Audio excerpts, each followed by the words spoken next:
போட்டு ரெடி பண்ணி வச்சுருக்கோம். ஸோ இதை வந்து ஃபேப்ரிக்கில் வந்து ட்ரான்ஸ்ஃபர் பண்ணிவிட்டு எப்படி கட் ஒர்க் செய்யறதா நம்ம வந்து பார்க்க போகிறோம். இப்போ ஃபஸ்ட்டு பார்த்தீங்கன்னா நம்ம எந்த ஒர்க் செய்யறதுக்கு முன்னாடியுமே நம்ம ஃபேப்ரிக்கில் ஸ்டோன் டிசைன் அப்ளை பண்ணுறதுக்கு முன்னாடி நான் அயன் பண்ணணும்னு சொல்லியிருக்கேன். சுருக்கம் இல்லாமல் இருக்கிறதுக்காக நம்ம இந்த மாதிரி வந்து ஃபஸ்ட்டு அயன் பண்ணி வச்சுக்கிறோம்.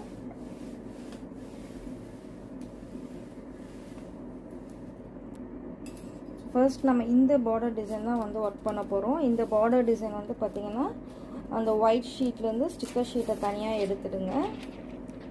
எடுத்துட்டதுக்கப்புறம் நமக்கு எங்கே வேணுமோ அந்த இடத்துல கரெக்டாக இந்த பார்டர் வந்து ப்ளேஸ் பண்ணிக்கோங்க. இந்த மாதிரி கரெக்டாக ஈக்குவலாக வர மாதிரி சைஸ் பார்த்து கரெக்டாக இந்த மாதிரி வந்து ப்ளேஸ் பண்ணிக்கோங்க. ப்ளேஸ் பண்ணதுக்கப்புறம் ஆஸ் யூஷுவல் நம்ம ஸ்டோன் வந்து இப்போ ஃபேப்ரிக் வந்து ட்ரான்ஸ்ஃபர் பண்ண போகிறோம். இப்போ நம்ம வந்து அயன் பாக்ஸ் யூஸ் பண்ணி நம்ம ஹீட் ப்ரெஸ் பண்ண போகிறோம்.